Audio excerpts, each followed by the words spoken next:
Hey guys, this is TheInterloper, and welcome to Civ 5. I'm going to be doing Civ 5 episodes here and there on Sundays, maybe other days throughout the week, I'm not really sure. Because I tend to like doing co-op content on Sundays, but I figured these would be fun to do once in a while. Just to kind of show, like, my thought process when I'm playing the game and how I play. Because, a few of my friends and I like playing this game from time to time, and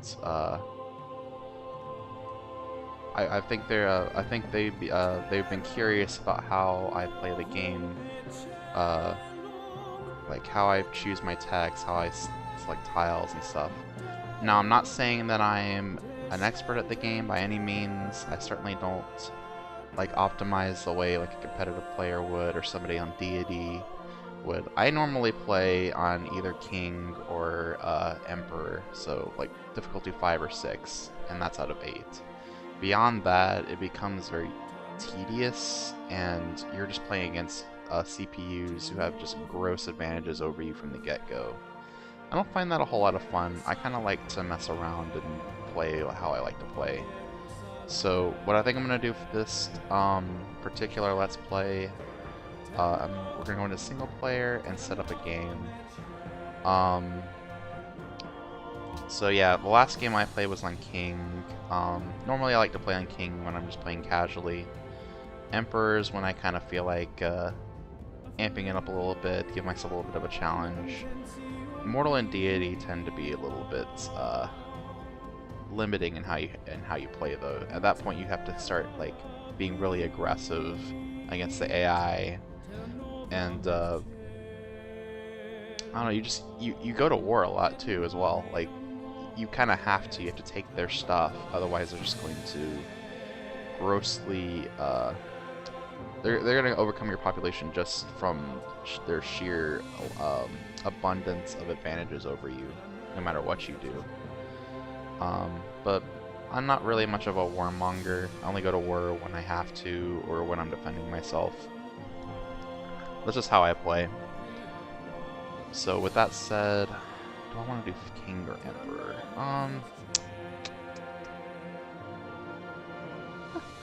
I'll go ahead and do Emperor for you guys. I think that'll be a little bit more entertaining.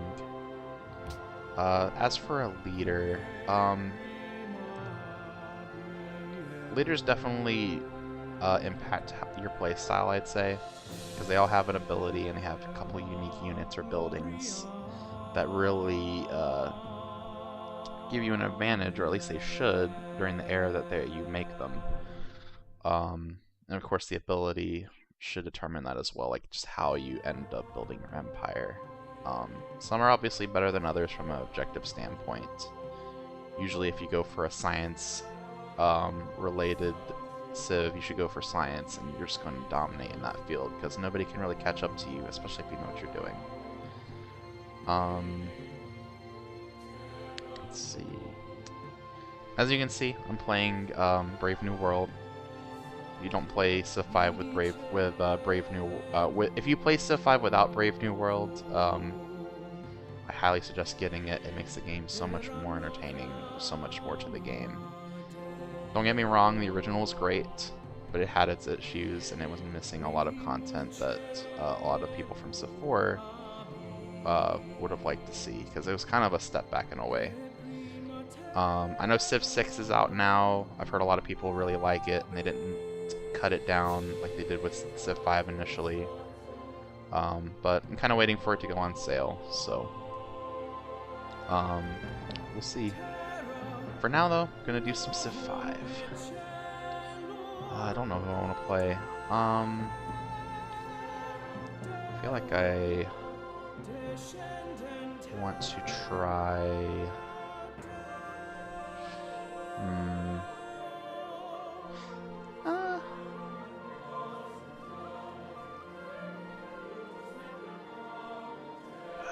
Yeah, let's go Siam. I like Siam. You're really encouraged to befriend city-states with them, because you get a lot more food, culture, and faith. So we can go for... It's easy to just move into the diplomacy victory from there. Not that they require you... Not that the civilization requires you to go that path, but it's a huge advantage. Plus, I like their elephants. So it replaces their knight. It's a bit of a slower knight, I think, but they're tougher. And the Watt's just a good building. In terms of terrain, there's no particular kind of map that I favor over others. Usually I like having a good amount of land to explore, so I'll at least go for small continents, if not larger. For this, I think we're just going to do continents. Let's do regular continents. As for map size, 10 players. I think that's fair. Let's do 10 players. And I usually go either standard or epic speed, but for this Let's Play, and since I'm not going to be playing it like super often like I do with my other games, I'm just going to keep it on standard. We have an advanced setup button here if you want to change anything specifically. Like you can change the victory types available to us. I usually take off time because it's kind of a dumb way to win. Usually somebody wins by the end of the game anyways, but I don't know. Winning by score is not the way I like playing Civ 5. Under advanced game options here, though, I think everything here can stay turned off.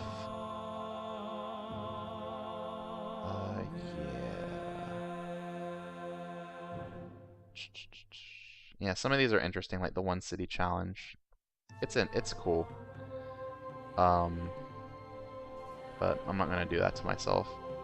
I'm gonna keep all the civilizations random, so we don't know who's on what team, or who's got what civilization, I should say. But I think that's it. Let's go ahead and start. Here we go.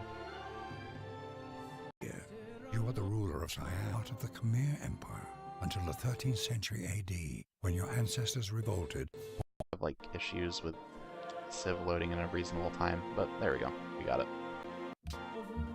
Alright, here we go. So, I'm just gonna assume that if you're watching this, you get the gist of how to play Civ 5 already, because it'd take me forever to go over how to play the game. But I will go over like my thought process on like doing certain actions over others. So one thing, I have all my tiles labeled when I have like a civilian clicked, just so I can see like what resources are more valuable than others just from a glance. Like this wheat tile here, I think it's important to get that because it gives you 2 food and 1 production right off the bat, and once you start working it, it gives you more food. It becomes a very valuable tile early on. Luckily, Civ 5 does give you, it usually gives you very preferential starting location from the get-go. So like right here, if we settle right here, we get this wheat right here. We'd get 2 wine over here and here, which are nice. So we'd already have 2 luxury resources from the get-go. And we're right next to a river, which is great. We want the river so that we can get more fertile farmland. And yeah, decent amount of forests and mountains, or hills I should say, to give us production as well. So thinking about settling here, it seems like a pretty good spot. Let's go ahead and do it.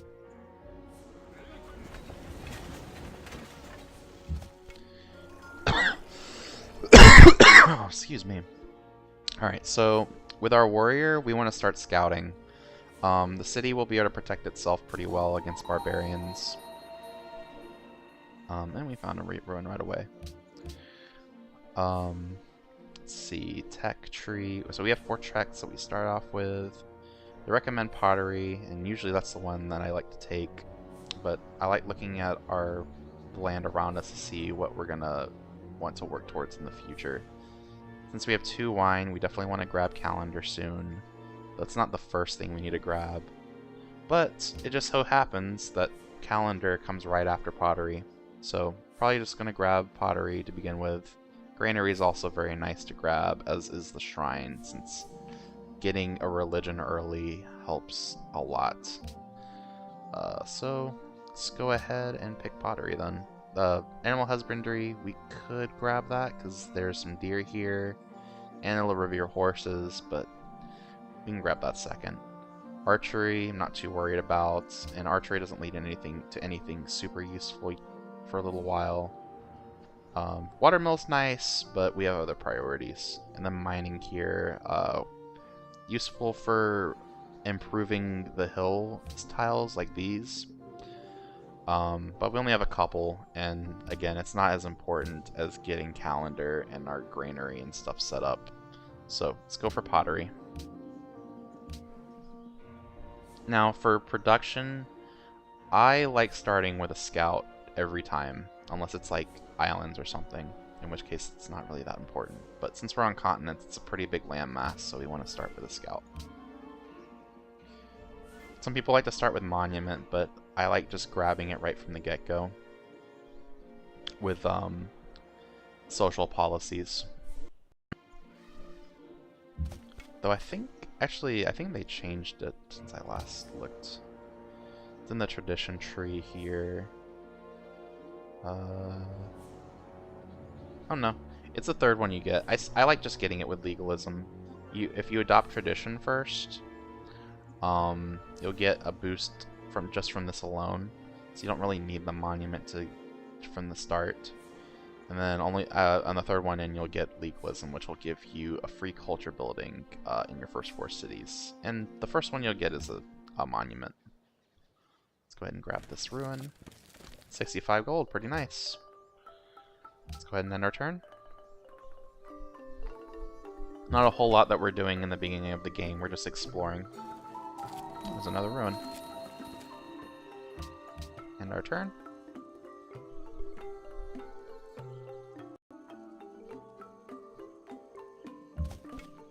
Alright, let's meet them.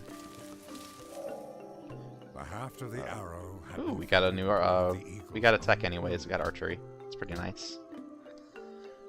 Ruins are very nice. You want to do your best to cover ground as quickly as possible, just because you know, free techs, free gold, all that stuff is a huge boost to your economy early on. Also, I was wrong. I thought that there was another civilization, but I guess that's just like the boundary for the Fog of War, maybe? I don't know. Oh, yeah, I think that is where they're at, Napoleon. Bienvenue. Je suis Napoléon, de France. Le militaire le plus intelligent de l'histoire. Alright, see ya. At this point in the game, they're not going to offer us anything that we want. Nor do we have anything that we can offer them, so... At this point, it's just kind of like, hey, I guess you're over there. Let's keep moving forward. There's a mountain. And we finally got our scouts. Excellent. Now we can start moving in the opposite direction.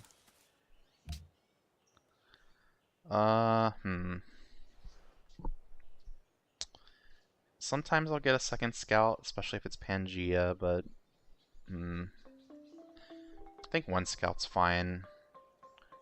We're gonna start working on a worker. I mean, I guess I could steal a worker from a city-state if there's one nearby, but I don't like doing that. It seems very exploitative. Let's keep going down.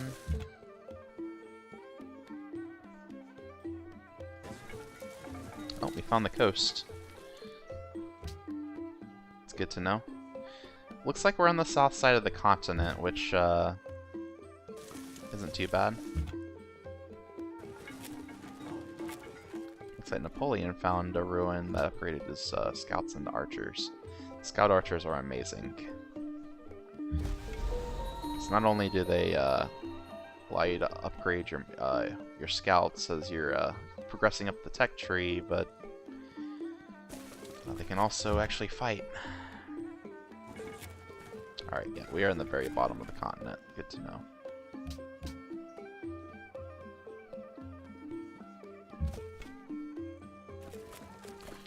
Warriors are making their way to the left.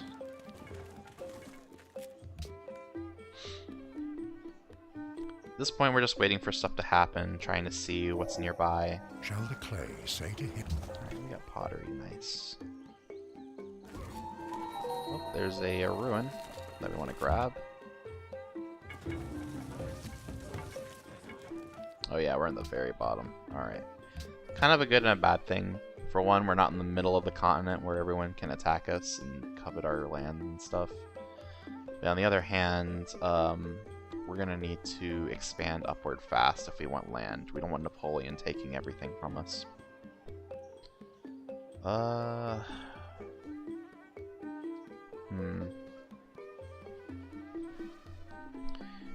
could take animal husbandry, but I'm not sure. Kind of want calendar for the happiness, but I think we'll be fine. We'll take out animal husbandry.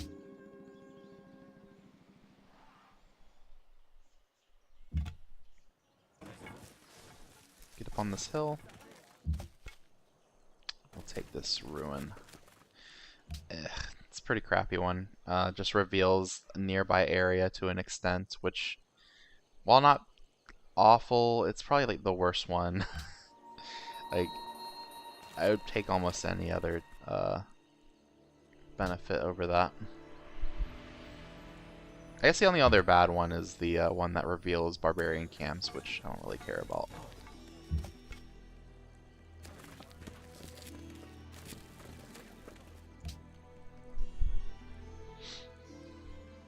Alright.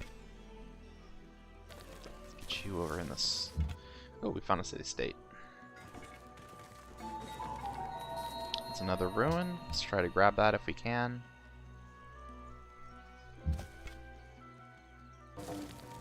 Moventa gave us 15 gold for finding them. If you are the one that finds them first, you get 30 gold from them. But I think that Napoleon found them first. Let's grab this. We've received 85 gold. Nice. Could always use more gold.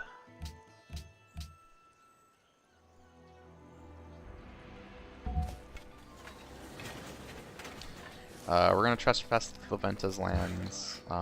It's a little. I don't have to walk all the way around because that take extra turns. Now that we got our worker now, though, let's go ahead and start improving stuff. Here's another city-state.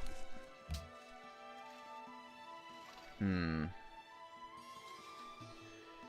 want to get a granary.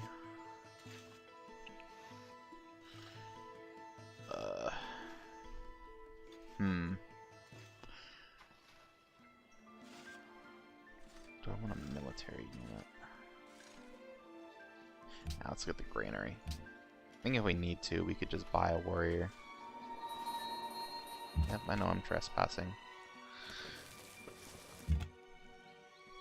It's a little bit of negative influence, but it's easily rectified. Oh, we found Kabul first. That's always nice. Extra gold.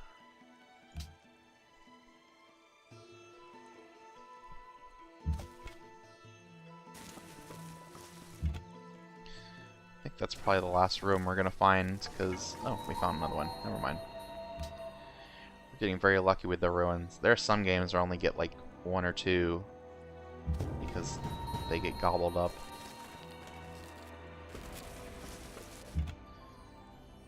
Let's start heading towards this ruin. It's right next to Napoleon too. This is really bad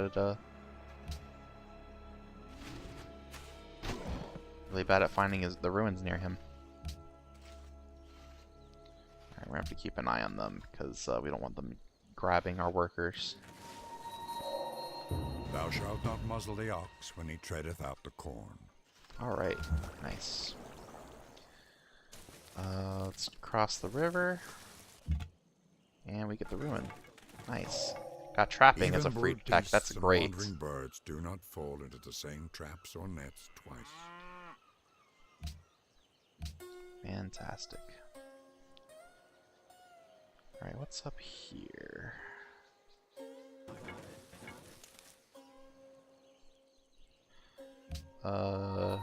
shoot on these guys. I don't need to move my workers back into my city yet, because they have to not only cross a river, but they have to land on this rough terrain, the hills. So they can't move 2 over here. They can only move up to here. So if they decide to move here next turn, I'll move my workers back in, assuming my city doesn't kill them first. Let's see. Probably gonna grab calendar, because we want to improve the wine now that we have it in our territory.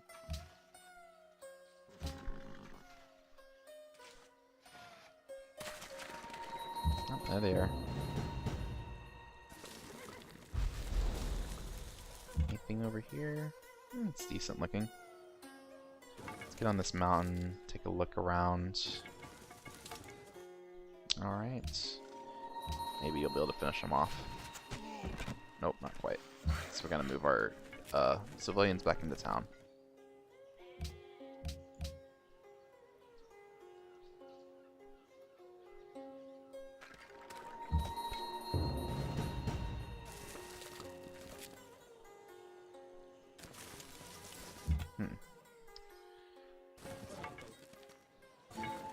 Oh, found some more runes. Fantastic. Kill them off. You can move over here and start working on the wheat again.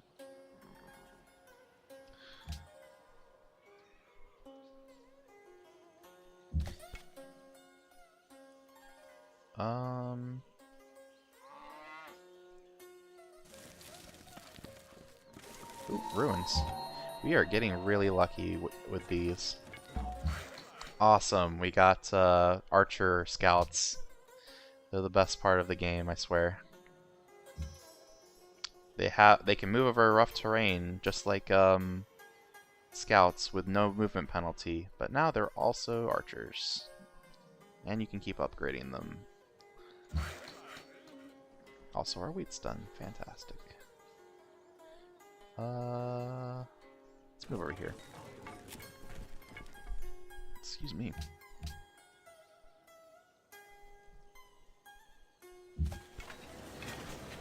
Let's get our warriors over here. And it's just another map. But to be fair, we've gotten a lot more from the ruins than I was expecting.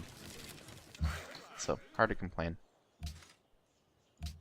Alright, granary's done, so now we can work on a settler. I think that's the most important thing for now.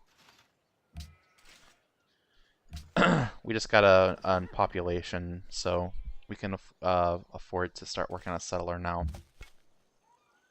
Because while you're building a settler, your growth on your city is stunted.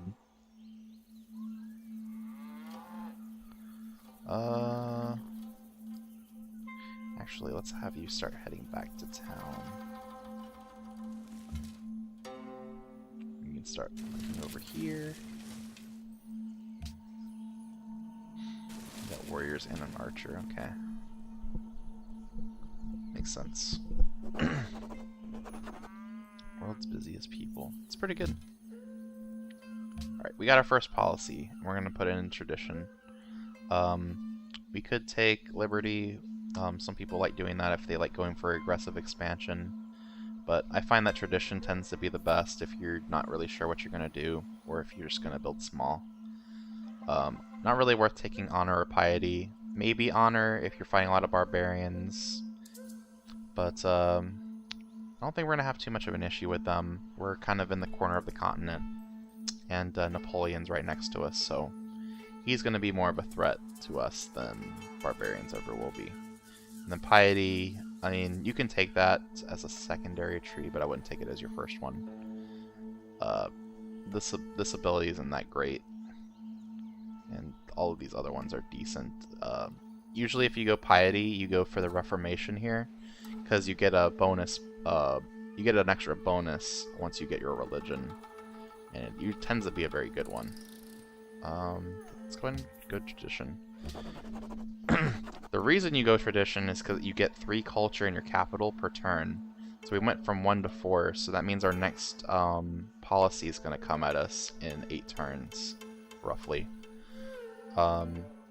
That's fantastic because we want to grab oligarchy as quickly as possible so we can move into legalism and we get our monument. We get even more free culture. So there's that. Let's keep moving down.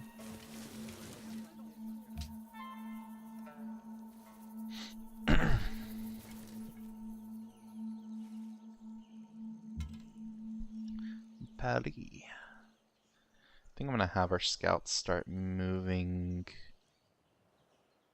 to the east. I don't know if there's anything beyond Kabul or not. It's possible that we're just on a really small continent and me and Napoleon and I are the only ones here.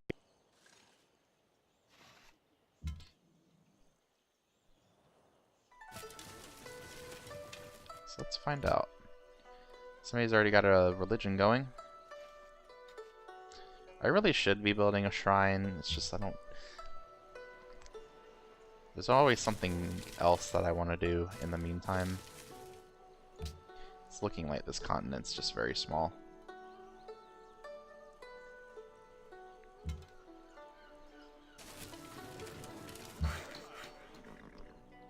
Oh, yeah. What do I want to do?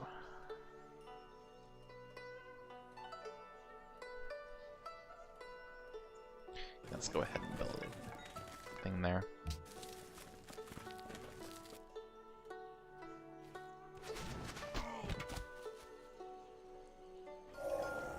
So teach us to number. Alright. This is definitely the end of the continent. Alright. Let's go ahead and start building a plantation. Go ahead and go on alert. Want to keep our workers protected in case some horsemen or something come in. You never know. What do I want next? Tell me the wheel. We could use the watermill. Could also use a library. Not that we have that much population to take advantage of it yet, but it's always nice to work towards if we can. Could also do mining. Not sure. Let's do the wheel. Chariot archers are also very nice. If you can get those early, it's very easy to defend your territory.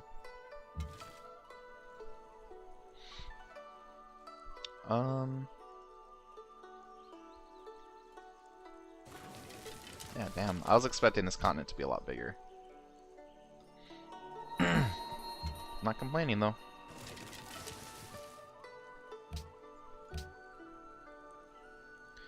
Now, you see the scoreboard on the right. I am at the very bottom by quite a bit, as you can see.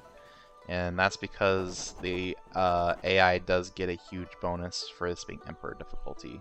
So they get like some extra tech and units and stuff a lot of the time. And even though I got some really good rolls on my on the ruins that we found, it still wasn't enough to put me ahead in any way. Though, still a nice boost, I'd say. Let's get oligarchy. Because we have oligarchy, we want to move our warriors in here.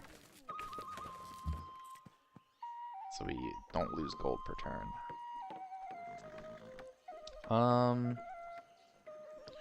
Where do we want to put our settler? That's a good question. We could put it there, but I don't know. That doesn't seem like a great place to me. The only advantage is that it's close, and there's some stone here.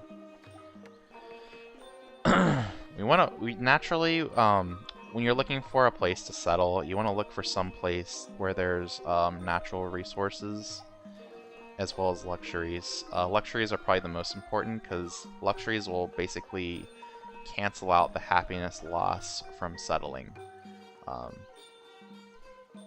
Otherwise, you have to make up for it with a bunch of happiness buildings, and that's kind of annoying.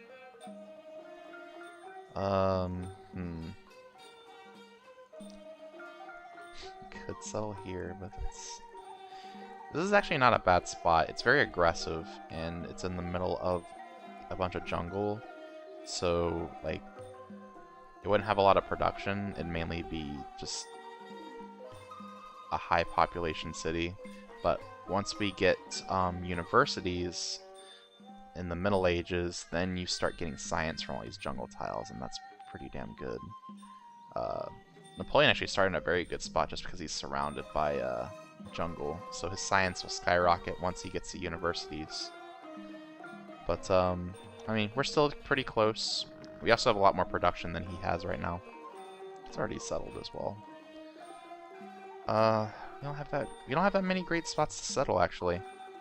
Ooh, there's cocoa right here. I kind of want to snag that. I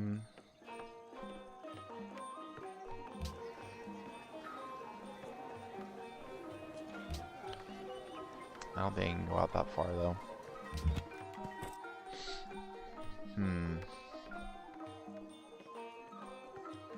Cocoa bananas. This is just a great spot for him. It's too bad. Ooh, there's some bison here. It's not a special resource, it just gives you more food, I believe.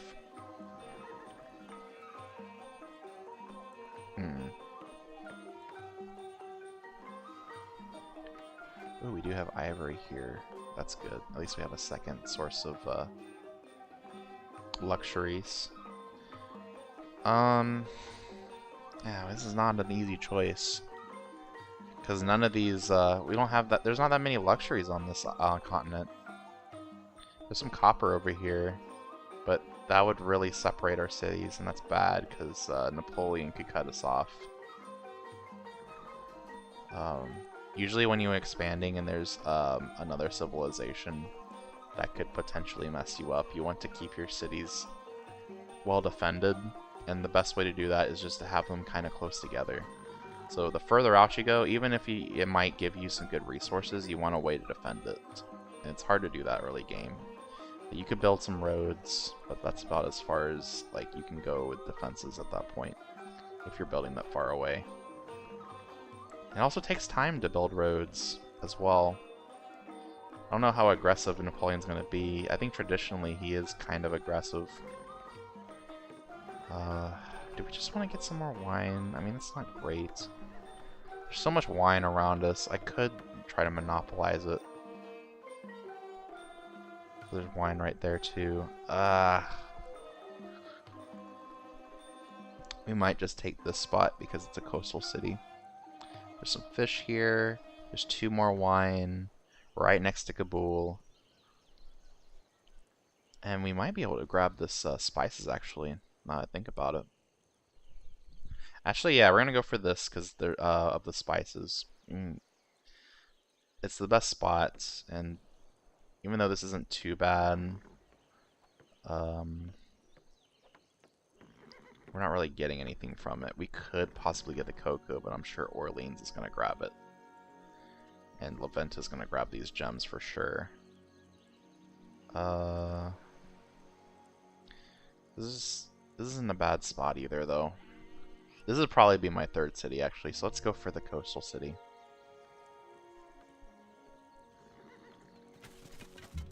Alright. Let's have our archers come back and escort.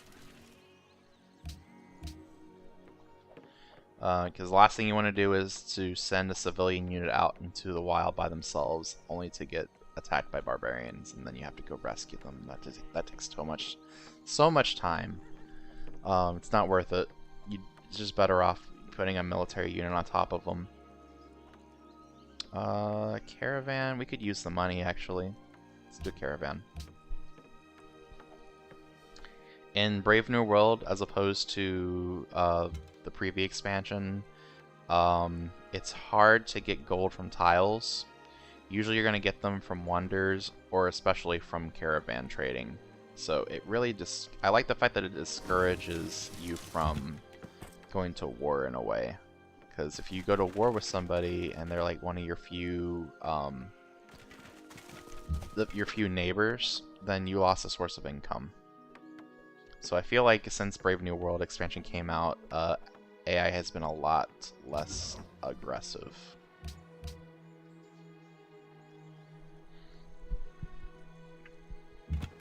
Like, you wouldn't go to war for just no reason. Like, it has to make sense. Awesome, we're done with the plantation. Let us... Yeah, let's get the ivory.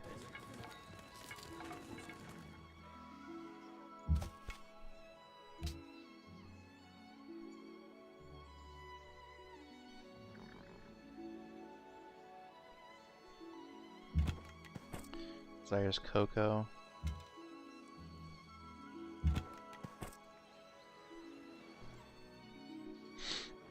Oh, excuse me. Oh, they really want us to build there now because they desire cocoa, but I still want this city right here.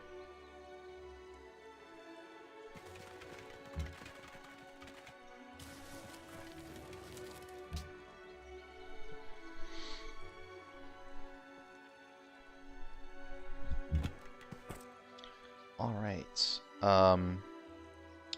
Could do that spot, but I really want to. You really want a coastal city on continents maps. Otherwise, obviously, you're not going to be able to get to the other civilizations.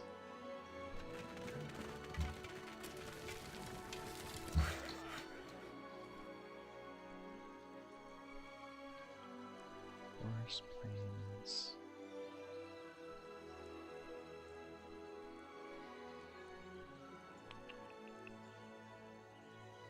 Yeah, that's where I want to be. 1, 2, 3. That way I can work it. Alright, let's go ahead and build the camp there. We'll keep an eye on him just in case like there's a barbarian camp down here.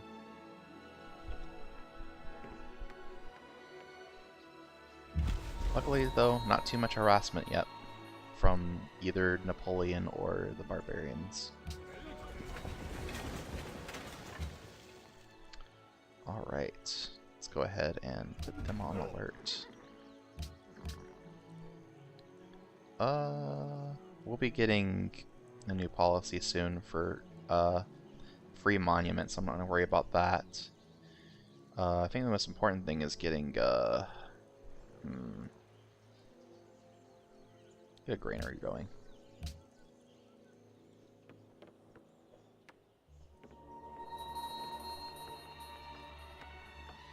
Until once nearby encampment. That one? I don't know. I need to build another military unit. Wisdom and virtue are like the two wheels of a cart. Awesome. Got a new tech that we can pick. It's telling us mining. A lot of the times the recommendations that the advisors give are actually pretty good.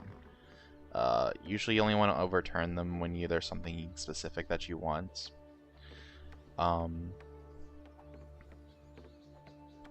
Like sometimes you'll get a wonder or be working towards a wonder or a policy that gives you like a free tech.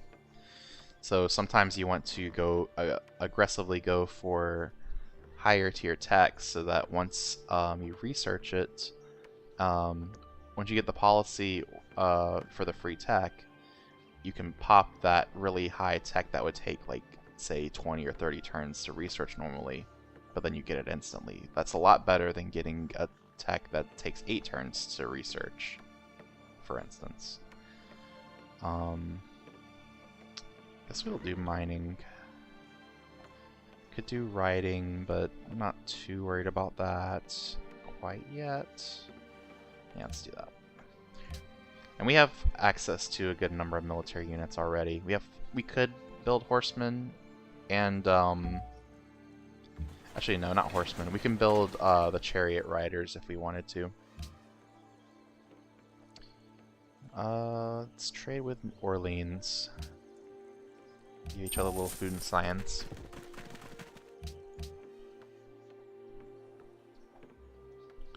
Do I want another settler?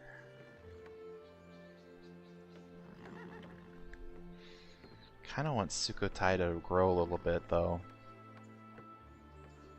We need another worker. Let's do that.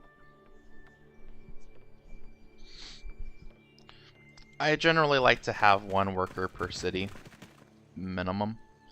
Sometimes a couple extra if you need a lot of work done, but usually 1 worker per city does the trick.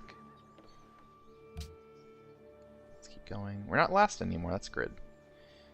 Helps that we founded our second city. Let's get this wine so that we can start trading. And immediately our trade route was plundered. Of course. Should have known since it was right here. It's too bad. Kind of a waste of time. Ugh. I hate it when that happens. Over here. Let's actually get our archer over there. Start popping this guy.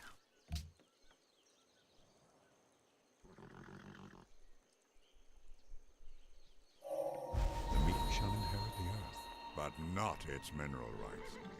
Here. Let's pop you.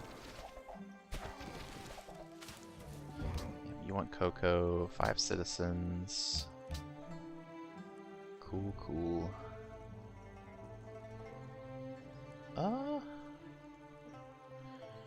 This is where the game starts opening up for you with the tech. There's a lot of options that we have here. Let me go through them just because, like I said, I'd explain my thought process. Mathematics, the only reason you really want this is if you're going more aggressive. But even then, you mainly get mathematics for the Hanging Gardens. Hanging Gardens is a great wonder. It increases your food by a lot, especially this early in the game. Plus it gives you a free garden, which is nice.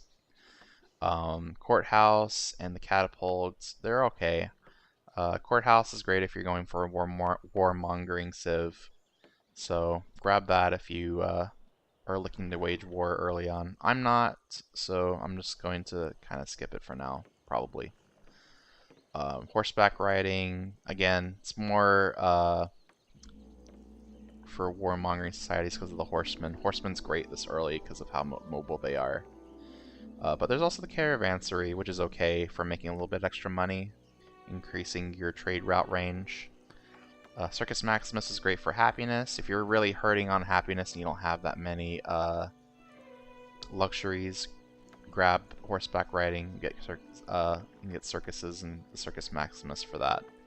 And the stable is probably the best thing in this tree right here if you're just looking for more production. If you have a bunch of animals around like horses, deer, whatever, or no, I'm sorry, not deer, horses, sheep, and cattle, you get more production. So that's nice. Bronze working's another military tree, in my opinion. You can clear some jungle with it, which I don't recommend unless you just have too much jungle, because you want the jungle for the science from universities later on. But it also reveals iron. That's pretty nice. Statue of Zeus is pretty good if you're going for military or you just want to defend yourself. It's all around just a very good wonder if you have the time to grab that. Barracks is alright. Spearman's pretty good if they're spamming a lot of horsemen. But overall, it's a decent tech. These three aren't really that important to me right now, though. They have like one thing that I really want. But I think overall, riding is probably the most important one I want, even though they're not recommending it. Masonry is alright. The mausoleum's a good wonder again. Not that many bad wonders, honestly. But eh. And then sailing is probably the least useful tech right now. I'm not going to be sailing for a little while. Maybe for Sachanalai to get this fishing boat over here. But I'm going to grab riding. We've kind of stalled it. We've kind of held off on it for a while now. We need to stay on top of things with tech.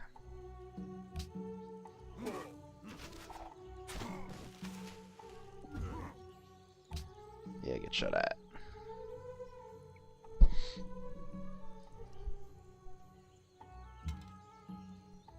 Shoot at him again. This is a good experience to get your guys' promotions.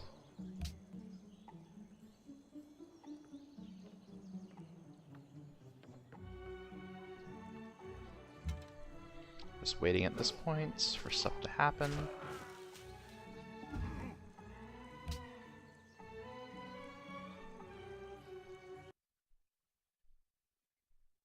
Oh, what's going on?